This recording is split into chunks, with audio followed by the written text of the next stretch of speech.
Night one of the 2025 NFL Draft is officially in the books, and there was some chaos early on in the night. It ended up being relatively calm until the end, but this is going to be one of the more fun draft grades episodes we have ever done, as we are doing immediate reactions to the first round of the 2025 NFL Draft. If you guys are new here, we do tons of NFL Draft content. There will be a day 2 mock draft going up later on in probably the next couple of hours for you guys. So stay tuned for that one. Leave a like on this video, subscribe if you are new, check out the link in my Patreon to get my best available players on day 2, as well as my full draft guide if you want more information on all of these players. But I don't want to waste any more of your guys' time. Let's go ahead and react to the picks made in the first round, starting off with the Tennessee Titans, who selected Cam Ward. This gets an A from me. They needed a game-changing quarterback, and Will Levis clearly was not the guy for this team any longer. And they go out and get Cam Ward. I feel like we've talked about this for 2 months at this point, and it just makes so much sense. This is a team that needed a quarterback that can elevate their floor. He can make big-time plays with his arm. He's really calm and just collected under pressure, and he makes good, quick decisions with the football. He's got the arm talent. He's got the athleticism. This is a guy that is a first-round pick in most drafts, and Tennessee gets him here at number 1. They get a franchise quarterback. I really like this move for Tennessee. There's really not much more I'm going to add to it. He does need to hold back on some of the plays that he does make throwing across his body. I think he's overly aggressive with the football. It's not a generational quarterback. It's why it's not an A+, but it was the no-brainer move for Tennessee, and it gets an A from me. At number 2 is where madness happened, as the Jacksonville Jaguars moved from 5 to 2 and took who I believe is the best player in the draft in Travis Hunter. I'm giving this an A-, and this actually has nothing to do with Travis the player. It's the price that they paid, because I think they gave up a lot of capital to go get Travis Hunter. This is a move you make if you think you are a piece away from contending. I still think the Jags are a little bit farther off, but for Hunter, I can't think of a much better situation for him to go into. You got a franchise quarterback in Trevor Lawrence. You've got a number 1 receiver in Brian Thomas Jr., and you might have a number 1 corner, depending on health, in Tyson Campbell. Now Travis Hunter, if there was a spot that I would feel really good about him playing both ways, I think it's Jacksonville, because I think he can be a lockdown number 1 corner for you, and I think that's probably where Jacksonville will play him. Their secondary has been depleted. I know they brought in Jordan Lewis in free agency, but he's more of that nickel. Now you've got a true boundary type of corner, but I think he's also a very good complement to Brian Thomas Jr. in the receiving room. He's got phenomenal ball skills. He can win to all 3 levels. This is a home run player for this team, but I give it an A- because giving up a first-round pick next year is risky, especially when you've got questions around, you've got a new head coach, you have a quarterback that hasn't been able to stay healthy. This could be a home run for them. I lean more towards that side of it, but there are still some concerns, and this is going to be an A- from me. Definitely going to cop a Travis Hunter Jags jersey, though. At number 3 overall, the New York Giants took Abdul Carter. The other no-brainer pick of the night, it's an A. Kayvon Thibodeau has not really developed into the superstar type of pass rusher that I think many people thought he was going to be. Abdul Carter immediately gives you a high ceiling in this department. He's only played edge for 1 year, but the explosiveness, the bend, the hand usage, he's one of the most electric, dynamic pass rushers we've had coming out of the draft in quite some time. And for the Giants, this is a defense that I think needed a little bit more juice. You got Dexter Lawrence up front. I like Brian Burns a lot, and now you've got a guy that I think just elevates this group even more. I think the Giants could have a top 5 to 10 pass rush in the league next year, even if they trade Kayvon Thibodeau. I think Abdul Carter is by far the favorite to probably win Defensive Rookie of the Year. I like this move a lot for the Giants. Don't really have any notes on it. I've got him at number 3, or I've got this grade being an A. Then we have the draft, which I thought really started at 4, and you could say it starts at 5, but it says Cam Ward here. The New England Patriots took Will Campbell out of LSU. This pick gets a B+ from me. I like Campbell, the player, quite a bit, and I think I'm higher on him than consensus. He was a top 10 player in the draft for me. There's a lot to like about him. I think his tackle tape is really good. He moves people in the run game. I think he's very technically sound in pass pro in terms of the way he can utilize his hands to counter pass rushers. I think he's a very smart player. The reason I am giving this a B plus, there are just questions on, is this a tackle or is this a guard at the next level? If he kicks inside to play guard, I don't think that's the worst thing in the world. His athleticism and his ability to play anywhere, I think, is okay for that. The arm length is the thing in question here. He has shorter arms, a shorter wingspan than is ideal, but this is a guy that I think he's going to be a good player for the Patriots. I would be shocked if he's not at least a couple of time Pro Bowler in his career, whether it's at tackle or whether it's at guard. I think this is a good move for the Patriots. I give it a B plus because if it's a guard, it's a little bit less appealing, but I tend to believe that he can play tackle. That's why I gave this one a B plus. At number 5, the Cleveland Browns traded from 2 to 5, got Mason Graham. This is an A plus move for me. I am accounting the trade in this a little bit, and Mason Graham is a top 5 player in the class for me. And if you look it up front, this is a team that on the interior, they have not been the greatest in the world. They lost Dalvin Tomlinson in free agency. I love Mason Graham as a player. I get the short arm concerns with him, but he's a guy that has been able to win in a bunch of different ways. He can stuff the run in the middle, but I think he's one of the better pass rushers up front in this draft class. Great hands. He's got spin moves. This is a guy that has been absolutely dominant at the collegiate level. Go back and watch him in the national championship last year against Washington. Go watch him against Alabama last year in the college football playoffs. Go watch him against Ohio State. This is a guy that routinely made NFL players struggle because he's explosive, he's quick, he's got great hands, and they got a first-round pick out of it next year. You got a top 5 player in the class, a first-rounder next year, and an additional second-rounder. Cleveland's got to be feeling really good about the way that their draft is looking. This is an A-plus move for me, and I think it was a brilliant move by Andrew Berry. At number 6, the Las Vegas Raiders took Ashton Jeanty, another A-plus move. The run game, we've talked about it all year long. Their run game has been suspect. You had Zamir White in there. Sincere McCormick were your top 2 backs. You needed to elevate that group, and I get it. They could be linked to a tackle. I wouldn't be surprised if they take a tackle early on in the second, but Ashton Jeanty is a generational running back prospect. I think what gets lost when we talk about Jeanty is his receiving upside. He was the best receiving back in all of college football in 2023.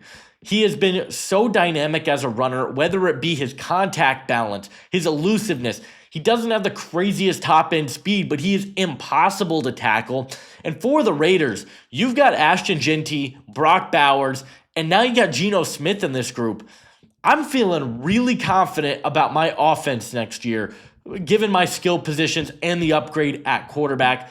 We know Pete Carroll loves to run the football, and I think he's got his workhorse back that is going to elevate this group to a whole new level. I love this move for Vegas. It gets an A+. For the Jets, they took Armand Mimbu, another A+. We're handing A+s out everywhere today, but I really think this is a home run move for the Jets. You get an awesome athletic potential here in Armand Mimbu, one of the most athletically tested, or one of the most productive combines, I should say, of any offensive tackle prospect of the last 10 to 15 years. He's coming off a phenomenal season for Missouri where he really broke out. He's got phenomenal anchor. He's a great athlete, as we mentioned, who can clear lanes in the run game. Now you've got your bookend tackles in New York for the next few years. You've got Olu Fashanu on the left side. Now you got Mimbu on the right side. And this is a true right tackle. This is a guy that is playing right tackle for you, and I think it's going to be a really good situation for him. I'm a big fan of Armand Mimbu. They don't have to do much maneuvering, and I think this offensive line looks great. You got to build through the trenches. That's what Aaron Glenn wanted to do, and it gets an A+ for me. At number 8, the Carolina Panthers took Tetairoa McMillan. I'm giving this a B. I like Ted McMillan a lot as a player, was a top 10 prospect in the class. I'm on record saying I think he was becoming a little bit underrated in this draft, but for Carolina, I kind of like the receiver room going into this year. You've got Xavier Leggett, who I think could be in for a big year. Jalen Coker was great as an undrafted free agent, and you still got Adam Thielen. McMillan's interesting because I love his potential as that Adam Thielen replacement, that chain mover, that physical weapon.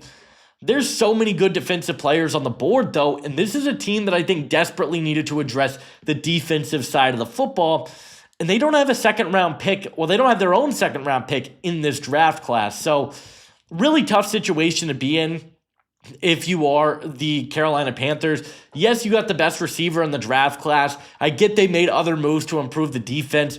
I think that I would have gone a different direction with this one, though. It still gets a B because I really like McMillan, the player, but I'm just not in love with where they took him with some of the other guys available on the board. At number 9, the New Orleans Saints took Kelvin Banks. I gave this an A-. I like Banks a lot. I think he was becoming undervalued. Too many people talking about how he had a down year, and he still allowed less than 10 pressures on the season. He's a really good football player. He's a great athlete, a guy that I think you play at left tackle right away. You move Talise Fuaga back to the right side, which is where he played at Oregon State, and once again, you've improved the trenches. I wonder if you could have traded back a couple of spots and still got Kelvin Banks. Nonetheless, though, I like this move for the Saints. Improve the trenches. It looks like there's going to be some quarterbacks available for you on day 2 to go make a splash, but I think this is the right move. I don't think it's a home run by any means, but a versatile offensive lineman. I give this an A-. At number 10, really the first big shock of the night was Colston Loveland. I'm giving this one a C+, and this is a really interesting one. The Bears are a team that I mocked a tight end to one time. I took Tyler Warren to this team. Bears fans didn't like this. I'm very curious how Bears fans feel about the Colston Loveland pickup, because this is a good receiving tight end, one of the better route running tight ends we've had come through the draft in the last few years. Really good hands, great physical at the catch point, but I don't know if he is a traditional tight end. If that's what I wanted, I would have just taken Tyler Warren. I get you still got Cole Kmet there. Maybe you're going to run a lot of 12 personnel with Cole Kmet and Loveland on the field, where you have Kmet be the more traditional tight end, Loveland be more of that slot type of tight end. If that's your plan, it's fine. I still don't love the thought process, though. Again, I think this is a team that could have gone with another pass rusher. I think you could have traded back. I'm just not a big fan of Loveland in the top 10. I think Warren was the better tight end, so I'm giving this one a C+. I've really loved what the Bears have done this offseason, and we'll see what they do on day 2, but I did not love this move from a value standpoint, from a player standpoint, and just a weird fit to me. So I'm giving this one a C+. At number 11, the San Francisco 49ers took Mykel Williams. I think it's fine. I gave it a B. High floor as a run defender. It bothered me the way that the crew talked about him being this dynamic pass rusher. Mykel Williams is not a guy that's going to impact the game as a pass rusher immediately. He's still pretty raw, pretty undeveloped at this point as a pass rusher. Needs to add more pass rush moves. But the athletic upside, the size, length, it's all there for him. And for Robert Saleh, I think this is a really fun moldable piece for you. I think he can start right away because of his impact as a run defender. He's just not my favorite player in the world. I think I had him around 30th on my big board. So a slight reach in my opinion, but I like the player. I like the situation for him with the defensive coordinator, with Bosa on the opposite side. I would have liked to have seen them go with more of a defensive tackle. I think the interior is slightly more concerning. Maybe get some more speed. That was honestly where I would have loved to have seen them go. They didn't do that. They elected to go with more of a power rusher. I don't hate it. It gets a B from me. At number 12, the Dallas Cowboys took Tyler Booker. One of my lowest grades. I gave this a C. I'm really high on Tyler Booker, and I feel like I've been higher on him throughout the process. I think he's phenomenal in terms of the way that he anchors. I think he's a better athlete and run blocker than he gets credit for. But for the Cowboys, I just don't like this move. I get you lost Zach Martin. You need to replace him. I would have taken Gray Zabel for this team. I think he fits what they want to do a little bit better. There's just a big question mark around his athleticism and how is he going to be as a run blocker out wide. You got Tyler Smith, who's a great player. Tyler Guyton's got question marks. Tyler Booker now brings another question mark to the offensive line, whereas I think Gray Zabel would have been more of a sure thing for this team. So I don't love the pick. I think it was a little rich in my eyes. I had him around 25th on the board. So I'm going to give this one a C. Just didn't love the process from Dallas at all in this one.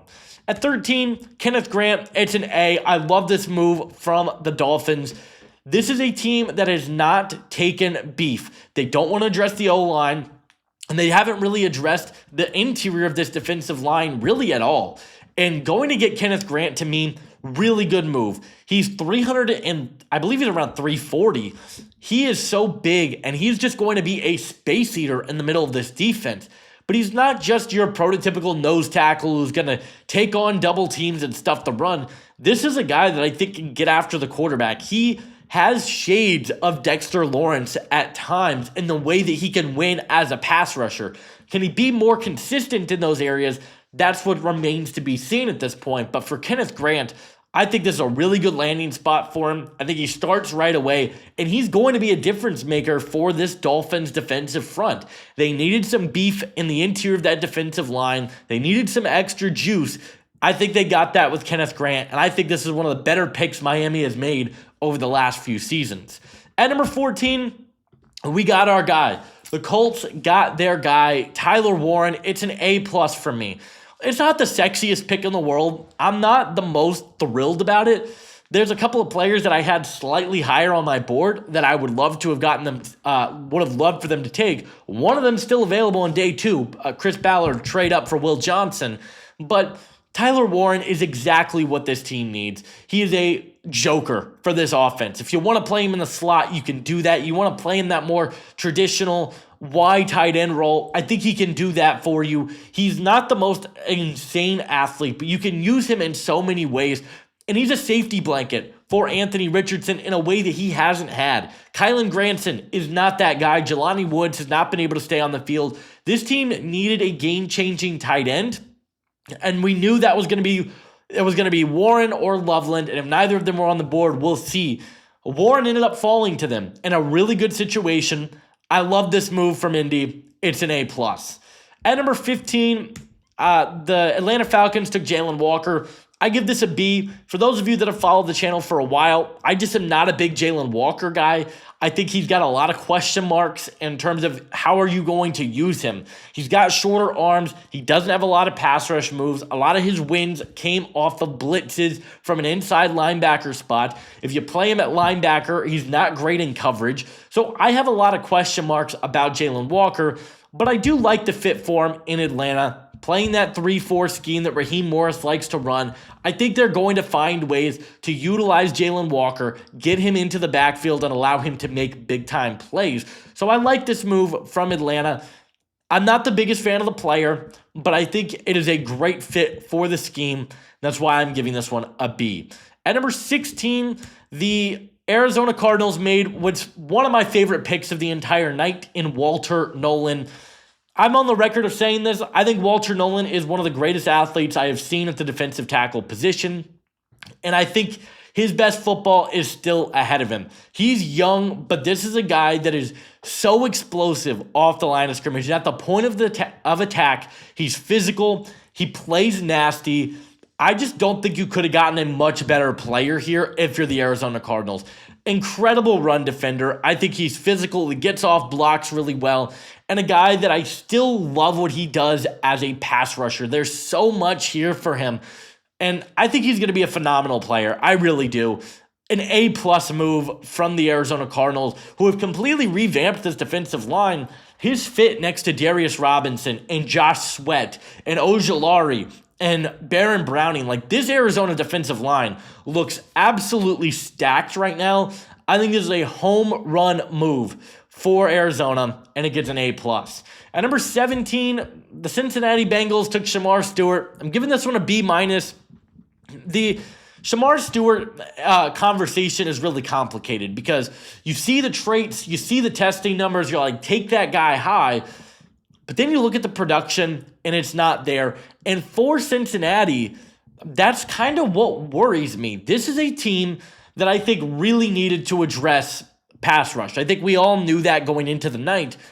I think there were a couple of guys on the board that would have been better, safer options for you. James Pierce Jr., Mike Green, and Donovan Ezeraku. I think all three of those guys would have probably been better, more safer options. Even Gray Zabel I would have liked here. Shamar Stewart, kind of gives me shades of Miles Murphy. And the reason I say that, I just really worry, can he be consistent right out the gate? Because if you don't have Trey Hendrickson back there next year, you're going to need instant production. Shamar Stewart has not proven he can be productive. And while I like the player, I like the upside, I don't like the situation he's going into. And so I give this one a B-. At number 18, another one of my favorite picks of the night, Seattle took Gray Zabel. We have mocked this one for, it seems like, 3 months at this time, and it actually happened. The offensive line versatility that he brings you is phenomenal. He could play tackle, he could play guard, he could play center.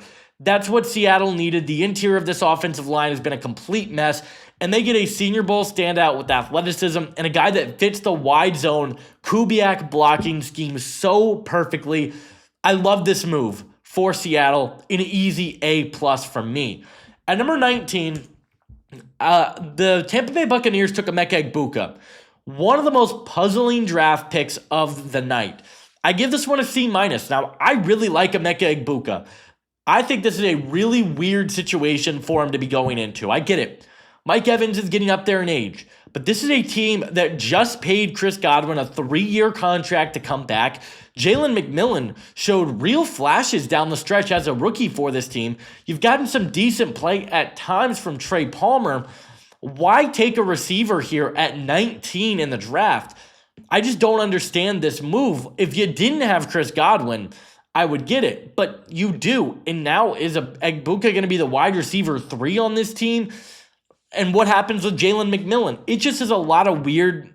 It was a weird pick at the time. And the more I talk myself into it, I don't understand it. I get it. Godwin's coming off an injury. You don't know how healthy he's going to be. But like I said, I thought the receiver core played well down the stretch. And even then, I thought the board had some players for this team. You had Jahad Campbell on the board. You had Mike Green, Donovan Ezeraku, even a guy like Jahdae Barron. I just didn't understand this move for Tampa Bay, especially given all the receiver talent that they already have. So, gets a C- from me. One of my least favorite picks and most puzzling picks of the night. At number 20, the Denver Broncos took Jahdae Barron. This is an A, and at the first glance, I was like, whoa, really interesting move there from Denver. And the more I think about it, this is just an awesome fit. This team is a team that the secondary was elite last year. You got Pat Surtain, who won Defensive Player of the Year. Now you add Barron, who's got like shades of Trent McDuffie and Brian Branch and Cooper DeJean written all over him. A guy that can play the nickel at an extremely high level. The ball skills are there, quick at reacting to the football. He's so quick to the ball. He triggers really well. He's a good tackler. I mean, he completely revamps this Broncos secondary. Now you can play him on the boundary if you want to move Riley Moss inside. He gives you so many options in your secondary, and I didn't love any of the receiver fits for them. I think they can get good talent in the second round. I think this is a great move for the Denver Broncos. Unpopular opinion, one of the 5 or 6 best picks of the night. I'm giving this one an A for Denver. At number 21, I'm giving this one an A as well. Derek Harmon to the Pittsburgh Steelers. I think they know Aaron Rodgers is probably going to sign with them, and Harmon is a great fit. Cam Hayward's getting up there in age. They need some more juice on the interior of this defensive line. It's plain and simple. You couldn't have gotten a more impactful guy right out the gate than Derek Harmon, who has some of the quickest hands and swipes you're going to see from a defensive tackle in this draft. A guy that played nose tackle at Michigan State earlier on in his career, so he's got that run defense upside, but what he showed this past year as a pass rusher for Oregon, with the hands and the spins and the swims, his pass rush win rate was very high because he's a guy that showcased the know-how to get after the quarterback. I'm a big fan of Derek Harmon as a prospect. I think this is a great move for the Steelers. Improves their defense right away, and this gets an A. At number 22, the Los Angeles Chargers took Omarion Hampton. I'm giving this a B. I'm just not that crazy about Omarion Hampton. I'm just not. I want to like him more than I do. He feels very similar to a Najee Harris. He's a good power back. He's a good north and south runner, but he's not very shifty. His vision, while it's good, I don't think it's elite. I don't think he's this awesome contributor in the receiving game. I have a lot of questions about kind of how is he going to be implemented right away, especially with Najee Harris now here. I think he's a good fit for what Harbaugh wants to do in his power rushing style. I like that for him, but I do have some question marks. I'm just not the biggest fan of Omarion Hampton, the player. If this was Travion Henderson, this would probably be an A+, but just some question marks. I'm lower on Hampton than consensus, so I've got this one at a B. At number 23, the Green Bay Packers take Matthew Golden. Home run for me, an A. They finally did it. They took a wide receiver in the first round. I mean, awesome move for them. You get speed, you get route running, you get the ability to win deep. That's what you're getting in Matthew Golden. I think he gives you wide receiver 1 potential right out the gate. He showed good physicality down the stretch. I mean, I think it's a lot that we're banking on in the last 4 to 5 weeks of the season for Texas. But what he showed in that stretch is wide receiver 1 type of potential. And I love this for Matthew Golden. I think it's a really good situation for him in Green Bay, where I think he gets the chance to be the number 1 right out the gate. I know they got Jaden Reed, but I think Golden has that type of potential as a boundary type of receiver. Really good move for Green Bay. They finally took a receiver, and I think it's going to pay off for him in a big way. At number 24, the Minnesota Vikings go Donovan Jackson. So a little interesting that not only did they go stick and pick, but they took an offensive lineman, and I'm not totally against it. Donovan Jackson's a really versatile player. He played tackle for this team down the stretch. He's a good athlete on the interior with size, length. The potential is there. And this is a Vikings team that has kind of completely revamped the O-line. You bring in Will Fries. You bring in Ryan Kelly. Now you got Donovan Jackson, and we know you got Darisaw and O'Neal. For J.J. McCarthy, talk about a supporting cast that you just feel ecstatic about. We know how good the skill positions are. Now the O-line is really good. I like it. I would have probably traded back to get more draft capital if I was Minnesota, but a good move for this team. Nonetheless, I give this one a B+. At 25, this is where madness happened. The New York Giants traded up and took Jackson Dart. I'm giving this a C-. Jackson Dart was not a top 100 player for me. I think he's got a lot of work to do as a prospect. Now, if we're talking about a fit, I actually like his fit with the Giants. He gets to sit behind Russell Wilson for a year, learn the game, but there's a good chance that if it doesn't work out, there's a new head coach coming in next year. Jackson Dart's a really tough one because the athleticism's there, the arm talent's there, but his processing's really bad. He's a one-read quarterback. I don't think he reads the field very well at all. He doesn't recognize coverages, is not a great player against the blitz. I think he comes from a very cupcake offense as well, where it's very predetermined, one read. He's got a lot of work to do if he's going to be a starting quarterback in the league. I'm a lot lower on him than it seems like the league was, but I'm giving this a C-. I'm just not in love with this move. We'll see if it pays off, but I've got him as a C- for the Giants. At 26, boy, what a move for the Falcons to come back up into the first round and get James Pierce. I love James Pierce. Full transparency, Tennessee fan. What in the world is Atlanta doing here? Giving up a first rounder next year to come back up and get James Pierce is an unbelievable overpay, and that's why this is a B. I love the player. I like this pick better than I like the Jalen Walker pick, personally. If they had taken Pierce at 15, I would have given that a higher grade because I think Pierce has the upside to be a true edge. I think he's got better bend. He is more dynamic with his hands, and he really improved as a run defender. But given what they had to give up to get into this spot, massive overpay for me, and that's why I'm giving this a B.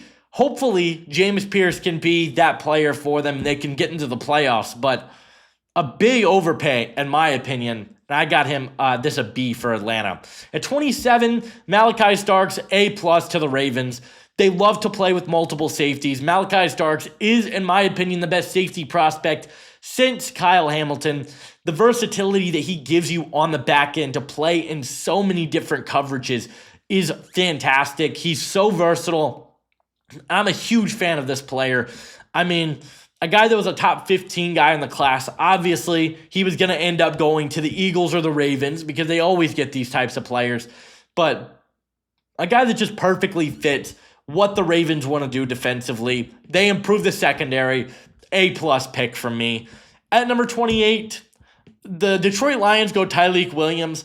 I don't hate this move. I give it a B. He is more of that just pure run stuffer to me. That's what he is.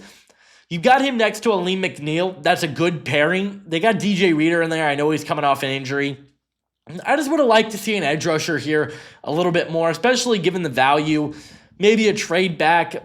I just didn't love the spot for them. Tyleik Williams is a good player. I had him around the 40-ish range on my board. I just think he's a very scheme-specific player and a guy that you're not going to ask to rush the passer. He doesn't have anything as a pass rusher. Very stiff in that regard. But I think it's a fine move for Detroit. You're just trying to plug gaps, literally, and I think Tyleik Williams can do that. So I'm going to give this one a B. At number 29, Josh Connerly to Washington. Another really puzzling move for me, and maybe Washington fans will have some more insight on this one, but you trade for Laramie Tunsil, which I think everyone agrees was a fantastic move. Is he going to play right tackle for you and you keep Coleman inside? I just don't understand this move. He's a guy that I like. I think Connerly could have gone in the back end of the first round. But again, look at the board. Look at some of the guys that are available. I just don't think I would have taken him here. I think they had more pressing needs off the edge. Even a guy like Will Johnson in the secondary, a better move for them. You could have gone Nicky Menwari, gone safety, gone with a running back. I think there were a bigger need for Washington than going with another tackle because Brandon Coleman was good for them last year. So I don't like the move really at all. I guess he's probably a developmental play for them. If Tunsil, I want to say he's got 1 or 2 years left on his deal. Maybe that's the move, but I just don't think you do that at 29. So I give this one a C. At 30, my least favorite pick of the draft, it's Maxwell Hairston. I hate this fit. I'm lower on Hairston than most people. He was right around 50th on my board. Look, I get that he ran fast at the combine. Watch his tape. He does not play that fast. He is slow on tape. He is a guy that played almost 70% of his snaps in zone coverage this past season. He's fine. He's a fine player, but he doesn't have great physicality. He's not overly aggressive. He's a little bit small. I just don't really like this move. Maybe he's like your Rasul Douglas replacement, who was a nice little piece for you there for a bit, but Will Johnson's on the board. Like, what are we doing here? I just don't like Maxwell Hairston, the player, all that much. I think he's an overhyped prospect because of a good combine. And I just really disagree with Buffalo on this one. They missed on Kyer Elam a couple of years ago.